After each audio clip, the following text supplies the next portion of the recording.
Le mot bordel vient de bord de l'eau. Bord de l'eau, bien sûr, bien entendu.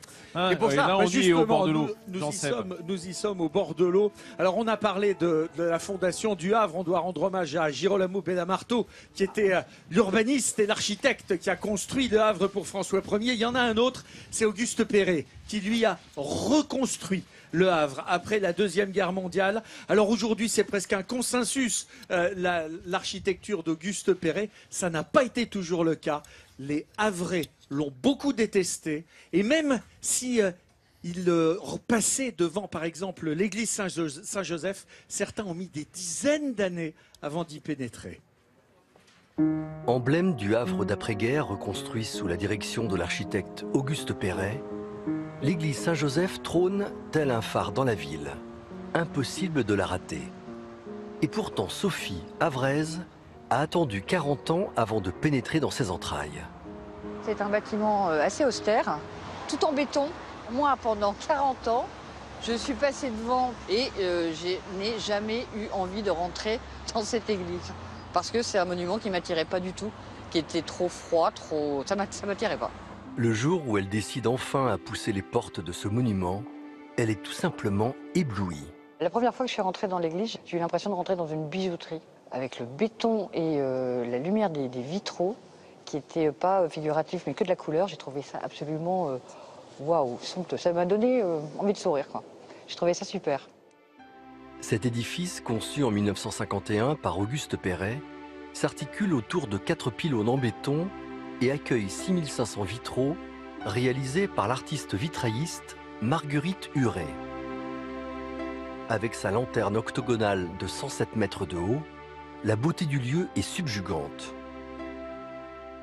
Quand les gens viennent au Havre, que je reçois des amis ou que je reçois des gens qui ne connaissent pas la ville, je les emmène ici parce que j'ai l'impression de leur faire un cadeau. C'est magique cet endroit-là quand tu rentres.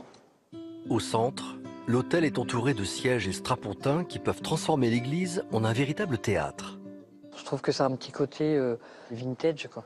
C'est tellement pas habituel, ça fait tellement une salle presque de spectacle. C'est une église qui est vraiment à part, quoi. C'est particulier. Moi, j'ai jamais vu ça nulle part ailleurs, quoi. Dans le monde de l'architecture et de l'art, l'église Saint-Joseph est une référence. Avant d'exercer son métier de restauratrice de vitraux, Ludivine a longtemps sillonné les allées de cette église, les yeux rivés vers le ciel, admirant le travail minutieux et exceptionnel de Marguerite Huret. Cette église est une référence pour moi par rapport au travail de la couleur. C'est vraiment voilà, un très bel exemple d'harmonie entre le travail de la couleur et l'architecture, en fait. La forme des vitraux, la représentation abstraite, l'esthétique résolument tournée vers la modernité font de cette église un monument unique et précurseur dans l'art du vitrail. La clé du travail de Marguerite Huret, c'est l'utilisation de briques creuses où les vitraux font corps avec l'architecture en béton d'Auguste Perret. C'est une brique, en réalité, une brique creuse et qui permet d'accueillir 2 verres. D'un côté, il y a un verre incolore et à l'intérieur, il y a un verre coloré, un verre soufflé teinté dans la masse, qui a une intensité colorée très particulière liée au mode de fabrication des verres soufflés. Finalement, ce bâtiment en apparence froid et austère fait la fierté des Havrais et symbolise la réussite de la reconstruction de cette partie de la ville.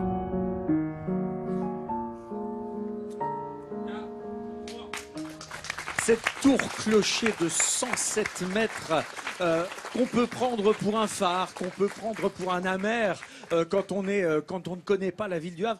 Éric, je crois que toi, ce côté bijouterie, c'est quelque chose qui te fascine. J'adore cette église. J'ai une passion pour cette église. J'y viens assez souvent.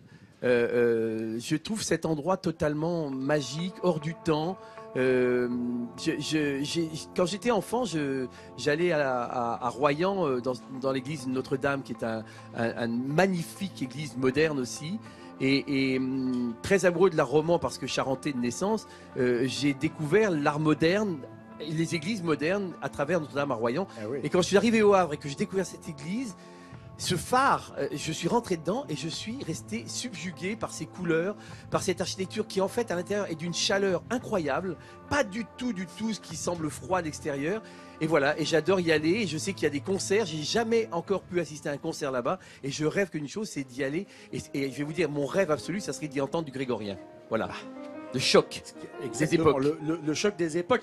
C'est clair que moi qui suis fan d'architecture, entre Dunkerque, Royan où on était encore la semaine dernière et aujourd'hui Le Havre, je suis plutôt pas mal servi, n'est-ce pas Vincent Dutertre? Alors vous êtes celui qui avait redonné vie, j'allais dire redonné du lustre à l'appartement témoin d'Auguste Perret, parce qu'il a fait cette église, Auguste Perret, mais il a aussi reconstruit toute la ville et il a logé les habitants à la fin de la guerre. Alors Auguste Perret, effectivement, il a pris en charge la reconstruction du Havre après-guerre. Il est venu, on peut le dire, avec une équipe autour de lui. Là, on est en train de découvrir l'appartement Perret, hein, voilà. Typiquement ce que c'était dans les années 50. Et effectivement, Perret a défini un certain nombre de règles par des opérations de logement, les premières qui ont été reconstruites, qui voulaient voir appliquées à grande échelle. Et cet appartement témoigne de cette innovation, de ce concept du logement d'après-guerre, avec une des principales qualités, ou les principales qualités qui sont la lumière. Double exposition. Double, voire triple exposition sur les appartements. La modularité. Une des grandes qualités de l'architecture Perret, c'est qu'elle peut évoluer dans le temps puisqu'on n'a pas de mur porteur, on est sur du système poteau-poutre, une grande facilité de réaménagement. Et puis des matériaux de qualité, comme dans cet appartement. Les Havrais, au départ, ils détestaient. Ils n'étaient pas fiers de leur ville. Vous avez toujours défendu, adoré Perret. Pourquoi cet amour? Alors c'est vrai que c'est une ville qui est décalée par rapport à la culture française. On est ici sur une ville assez moderne, assez rude. L'exemple de Saint-Joseph, pour ça, est intéressant parce qu'on est sur un bâtiment qui paraît austère d'extérieur et puis quand on rentre dedans, on a cette impression de légèreté et de magnificence. Et la ville, c'est pareil, c'est-à-dire qu'elle a une image assez rude, mais quand vous y vivez, quand vous pénétrez dedans, ben vous voyez qu'en fait, on a une qualité de vie ici assez exceptionnelle. Puis alors, on vient de le voir avec Oscar Niemeyer, ça a été un véritable chaudron, j'allais dire, de réflexion pour tous les architectes. Bah bien sûr, autour de Perret, donc une vingtaine d'architectes, puis en tout une centaine d'architectes qui ont travaillé à la reconstruction du Havre, donc une réflexion sur l'urbanisme, l'architecture, la construction, un laboratoire voilà, d'architecture et d'urbanisme qui s'est prolongé dans le temps à travers des interventions majeures comme celle de Niemeyer et qui est aussi une sorte de continuité avec l'identité havraise, qui est une ville de grands projets qui s'est ouverte sur le monde. Et exactement ouverte sur le monde et l'Amérique. Merci beaucoup Vincent. Éric Legérias, un homme comme Vincent Dutertre, hein, qui est architecte et donc responsable des bâtiments de la ville du Havre, ça fait rêver quand même, hein, dans une ville comme celle-là, d'être responsable de tout ce patrimoine. Oui, on a envie de le kidnapper et de lui dire allez, fais-moi faire le tour pendant un jour ou deux, là, parce qu'il doit connaître des choses que même les Havrais ne connaissent pas, je suis sûr. Il a des petits endroits secrets, il doit être assez formidable. Et puis, ville inscrite au patrimoine mondial de l'humanité, de l'UNESCO, on l'a pas dit, mais c'est important parce que c'est ça qui a redonné la fierté aux Havrais d'être de cette ville. Oui, depuis 2005, effectivement, le Havre est inscrit au patrimoine mondial de l'humanité et ça a fortement contribué à ce changement d'image et à cette réappropriation de cette ville par ses habitants. Eh bien, on va la chanter pendant une semaine, cette belle ville du Havre. Et on remercie Vincent Dutertre d'être venu nous rendre visite. Dites donc, la famille Dutertre